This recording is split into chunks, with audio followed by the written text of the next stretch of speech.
Wabarakatuh. Alhamdulillah wassalatu wassalamu ala Rasulillah wa binikmatillah haula wala quwata illa billah ma ba'du.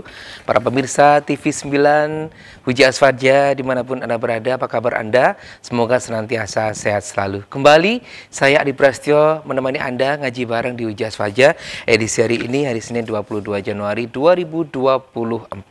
Tanpa terasa kita sudah ada di hari yang ke-22 di awal tahun 2024 nih. Harapan saya semoga semuanya sehat selalu dan yang penting adalah panjang umur. Nah, untuk itu kita akan berbincang tema kita tentang ilmu dan akhlak serta pilar persatuan bangsa, yang mana ini merupakan awal ataupun dasar dari sebuah hal yang saat ini berada di antara kita, yakni fenomena politik.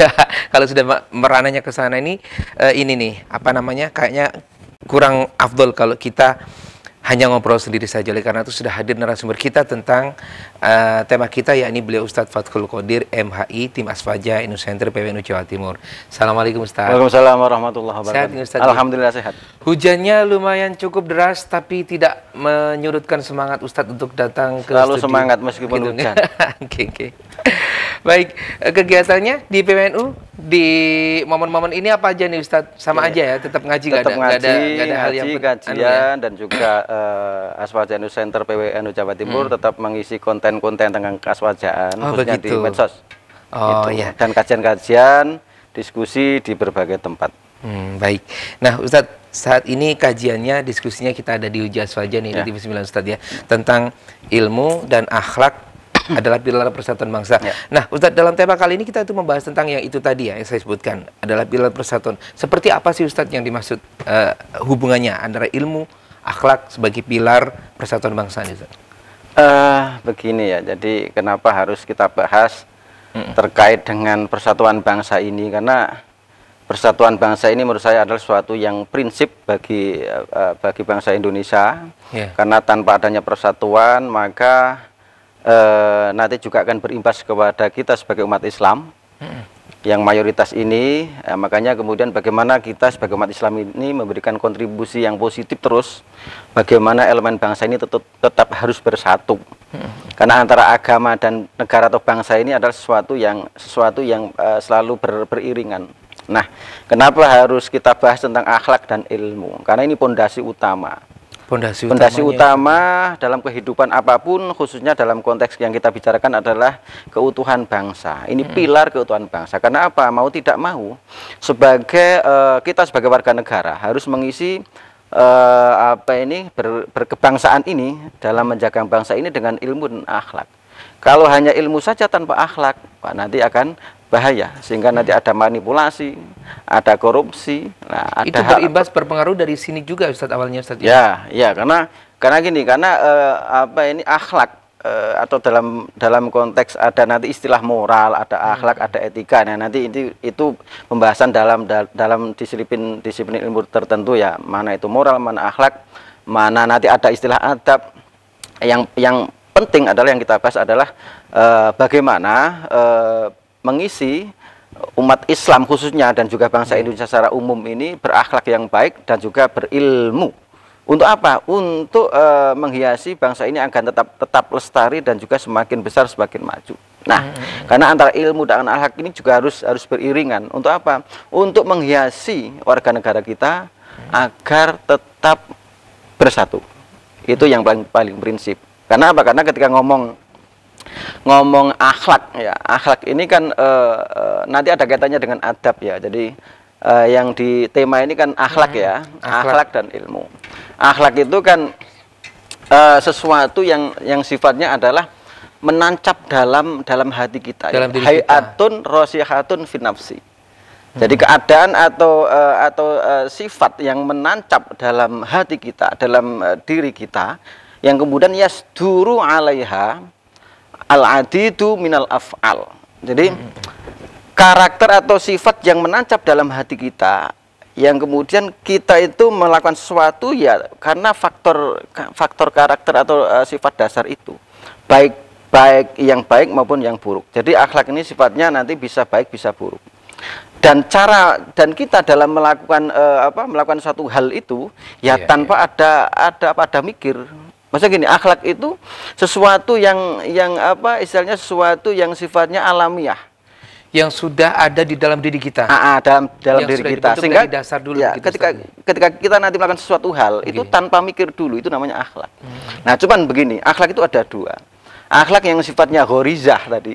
Ghorizah. Ghorizah itu ya watak dasar lah, karakter dasar, atau yang namanya akhlak yang sifatnya muktasabah. Jadi akhlak yang memang harus dibentuk, harus diusahakan. Nah, ini kaitannya dengan apa itu, dengan ilmu di sini. Ketika orang secara ghorizah, watak aslinya itu akhlaknya baik, dia memang perilakunya akan baik. Dari kecil, dilalahnya akan dijaga oleh Allah. Ada nanti yang memang harus dibentuk. Kita harus ikhtiar, harus dengan muktasab ya, harus berusaha. Lah ini kemudian menurut para ulama yang saya baca dalam pendapatnya Imam Ibnu Faris itu, beliau mengatakan sebagaimana definisi yang saya sampaikan tadi. Intinya ketika bicara yang sifatnya muktasabah, akhlak muktasabah ini harus berkaitan dengan ilmu. Kita harus mencari, berusaha belajar bagaimana akhlak yang baik. Bagaimana dalam konteks agama Islam kita belajar akhlaknya Rasulullah yang bagaimana yang baik. Nah, ini akhlak. Jadi akhlak itu sebagai pondasi dalam kita berperilaku dimanapun kapanpun. Apabila kita melakukan suatu hal tanpa berpikir panjang, secara otomatis itulah akhlaknya dia. Nah, kemudian ada kaitannya dengan adab. Kalau adab ini adalah sudah praktek ilmu dan amal. Kalau kita mengetahui dari definisi tentang akhlak, adab ya. Adab itu adalah istimalu istimalu wa yuhmadu qaulan au fi'lan. Jadi mempraktekkan sesuatu yang terpuji, ya, melakukan sesuatu yang terpuji baik ucapan maupun perilaku, perbuatan. Berarti kalau adab ini ya kemudian implementasi dari akhlak. Jadi kalau adab itu sudah sesuatu yang sifatnya implementatif. Nah, praktek-praktek kita di masyarakat ini ya sesuai dengan pengetahuan yang kita dapatkan ya, yang kita punyai, kemudian perilaku kita, bagaimana adab kita di kehidupan masyarakat. Nah, ketika akhlaknya baik, ya secara ghorizah maupun nanti harus secara muktasab, kita harus belajar, harus mondok dulu, harus sekolah dulu kan begitu, harus belajar kepada orang yang lebih tua, yang lebih pengalaman. Kemudian kita mempraktekkan dalam kehidupan sosial kita, baik keluarga, sosial secara luas, kemudian berbangsa dan bernegara. Ini akan berpengaruh. Nah, dalam perilaku kita, ucapan kita, bagaimana kita sebagai seorang penceramah, sebagai seorang dai, sebagai seorang pimpinan, sebagai seorang guru, sebagai orang tua, ini kan sangat berpengaruh terhadap lingkungannya, terhadap muridnya, terhadap mahasiswanya, terhadap santrinya. Nah, bagaimana adab kita? Kemudian kita sebagai bagian dari warga negara Indonesia, bagaimana kita sebagai anak bangsa ini beradab, berakhlak yang baik? Bagaimana kita memposisikan diri, bagaimana bangsa ini tetap utuh. Kita sebagai penceramah misalnya, sebagai seorang dai, sebagai mubalek, bagaimana menyampaikan hal-hal yang itu memberikan kontribusi yang positif terhadap bangsa ini. Dengan apa? Dengan adab yang baik. Jangan merasa kita misalnya begini, karena nanti ada kaitannya dengan ilmu, yang mana adab ini harus didahulukan daripada ilmu. Al-adab fauqal ilmi. Nah, ini penting bagi keutuhan bangsa ini. Karena apa? Khawatir beberapa fenomena akhir-akhir ini kan, ya.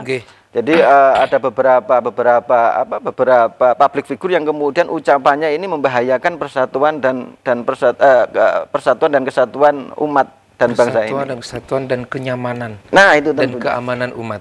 Itu yang bahaya adalah karena mereka mendasarkan diri kepada ajaran Islam, ini yang bahaya, harus kita luruskan.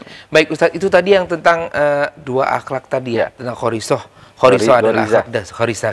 Yang kedua apa tadi Ustadz ya? Muktasabah itu aslinya macam gini, akhlak yang itu harus kita cari. Dengan apa? Dengan belajar, dengan ilmu. Baik. Ini kaitannya. Gitu. Ustadz, kita kan lanjutkan selepas yang berikut ini Ustadz. Ada satu pertanyaan yang ingin saya tanyakan kepada panjenengan. Bukan satu sih, banyak banget. Siap. Dan saya masih kali ini bersama Ustadz Fathul Qadir MHI, tim Asfaja NU Center PWNU Jawa Timur. Perbincangan kita tentang ilmu dan akhlak, pilar persatuan bangsa. Tadi sudah dijelaskan oleh beliau bagaimana tentang ilmu dan akhlak itu bisa sebagai menjadikan pilar persatuan, yang seperti apa itu sudah dibahas ya, dan bahkan disebutkan juga ada dua akhlak juga yang sudah digarisbawahi, yakni membentuk karakter masing-masing pribadi, antara lain yakni khorisoh, dan yang satunya tadi muktasabah. Oke, Ustadz, tentang yang akhlak ini tadi Ustaz, sebetulnya bagaimana sih kedudukan akhlak dan juga ilmu ini Ustaz? Lebih dulu mana? Tadi sudah disampaikan juga akhlak dan juga lebih dulu akhlak dulu ya Ustaz ya. Jadi begini ya, yang saya tahu bahwasanya kalau menurut definisi tadi, jadi akhlak itu kan sesuatu yang menancap dalam diri kita. Dalam diri kita masing-masing, pribadi kita masing-masing. Cuman begini, ada yang sifatnya ghorizah tadi, memang karakter dasarnya orang ini memang sifatnya baik. Ada yang kemudian memang akhlaknya ini harus dengan apa? Harus dengan diisi dengan apa? Dengan ilmu. Sehingga di sini bisa dikatakan antara dan akhlak dan ilmu ini ya bisa dikatakan sejajar ya Ustaz, sejajar. Jadi cuman begini, dalam prakteknya, jadi beberapa ulama ini kan yang saya baca bahwasanya siapa ini termasuk ya Ibnu Sirin itu, Sufyan Ats-Tsauri bukan ya, beliau itu mengatakan begini, tolabtul ilma tolabtul adaba salatina sanah wa tolabtul ilma isrina sanah. Saya ini belajar adab, jadi mencari ilmu tentang kaitannya dengan adab ya, belajar tentang akhlak yang baik itu selama 30 tahun. Tapi saya belajar ilmu itu selama 20 tahun. Artinya adalah bahwasanya sebelum kita mengisi ilmu yang banyak, kita isi dulu akhlak kita, adab kita. Bahkan Imam Malik mengatakan ta'allumil adaba qabla ta'allumil adab qabla ta'allumil ilmi. Belajarlah adab dulu sebelum mencari ilmu. Maksudnya apa adab dulu? Baru kemudian kita mencari ilmu yang tata keramanya. Jadi sifat kita perbaiki dulu, karakter kita perbaiki dulu, baru kemudian kita isi dengan ilmu yang banyak. Makanya ini yang kemudian bisa kita saksikan kenapa di pesantren-pesantren kita. Jadi pembelajaran tentang akhlak ini diutamakan. Jadi misalnya dalam tradisi pesantren kita ketemu dengan guru, tradisi salim dicucup. Kemudian kita karena memang tradisi kita seperti itu ya. Jadi yang dimaksud dengan budaya baik itu adalah ketika kita bertemu dengan orang tua kita cucup, kita kula nuwun ya, dengan guru kemudian kita tidak bersikap yang kurang baik di hadapan beliau-beliau. Ini tradisi yang diajarkan oleh ulama-ulama kita. Maksudnya apa? Adab dulu, akhlak dulu sebelum ilmu diisi. Karena apa? Kalau nanti kebalikan bahaya. Kalau kebalikan nanti apa? Ilmu dulu baru akhlaknya ini terakhir, ini bahaya. Karena kalau nanti maksudnya begini, maksudnya ketika ilmu ya tanpa akhlak ya, ini ibarat apa? Ilmu tanpa akhlak ini ibarat bahasanya api tanpa kayu bakar. Ilmu tanpa akhlak. Kalau nanti akhlak tanpa ilmu kayak ruh tanpa jasad. Ini ulama yang menggambarkan, menganalogikan dua ini harus bareng. Memang jadi antara ilmu dan akhlak harus bareng. Cuman dalam kita berproses yang muktasabah tadi memang akhlak dulu kita isi supaya apa? Supaya kita tuh siap menerima ilmu apapun. Kita bisa lihat bagaimana fenomena global saat ini. Dengan kecanggihan teknologi ya, dengan senjata yang begitu canggih, tapi kemudian digunakan untuk apa? Untuk membunuh manusia itu sendiri. Karena apa? Karena ini ilmu dulu, ilmu pengetahuan dulu. Tapi akhlaknya tidak terbangun secara maksimal. Itu kira-kira seperti itu gambarannya. Baik, berarti gambaran kalau ada yang menanyakan kedudukan akhlak dan juga ilmu itu yang mana sih? Padahal ya harusnya dua-duanya. Ya bareng, tapi kemudian akhlak dulu. Jadi al-adab fauqal ilmi. Jadi adab itu didahulukan sebelum ilmu. Meskipun keduanya harus bareng. Baik, Ustadz, akhlak, adab, atau tata cara, atau perilaku itu kan sudah melekat pada diri kita sebelumnya ya. Dan itu memang sudah bawaan kita dari lahir lah, atau dari dasaran kita lah Ustadz. Nah, apakah itu ada pengaruh juga Ustadz dengan pepatah yang mengatakan bahwasanya buah itu jatuh tidak jauh dari pohonnya. Artinya dari keturunannya, dari nasabnya, dari apa? Apakah itu juga berpengaruh tentang terbentuknya akhlak nih Ustadz? Nah ini ada korelasinya terhadap beberapa yang pernah saya baca ya dalam apakah ini perdebatan yang tidak pernah usai. Ya. Jadi bagaimana? Telur dulu atau ayam dulu kan begitu. Jadi memang karakter seorang itu memang dasar atau harus dibentuk. Nah kalau tadi kemudian para ulama kan kemudian membagi akhlak itu ada yang sifatnya ghorizah, memang dasar, ada yang memang harus diisi.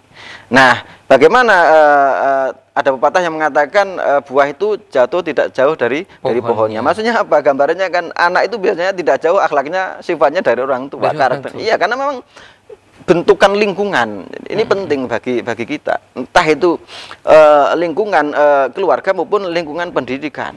Yeah. Jadi anak-anak kita, generasi muda kita itu akan terbentuk oleh lingkungan. Nah, ini yang mengatakan ada teori X dan teori Z yang saya ingat tentang watak manusia ini karena dia dasarnya memang seperti itu atau karena bentukan lingkungan. Nah, makanya kalau kita mengikuti pendapatnya mengatakan bahwasanya karakter orang itu bentukan lingkungan ya sebagaimana tadi buah tidak jauh jatuh tidak jauh dari pohonnya. Anak itu biasanya tidak jauh dari karakter bapaknya meskipun itu tidak semuanya. Nah, Ustadz, kadang-kadang nih Ustadz, kita itu melihat seseorang, beberapa orang di antara kita kenal baik di media atau dimanapun, dia itu sudah merasa sudah banyak ilmu lah, sudah banyak ilmu. Tapi banyak juga yang mengatakan kalau dia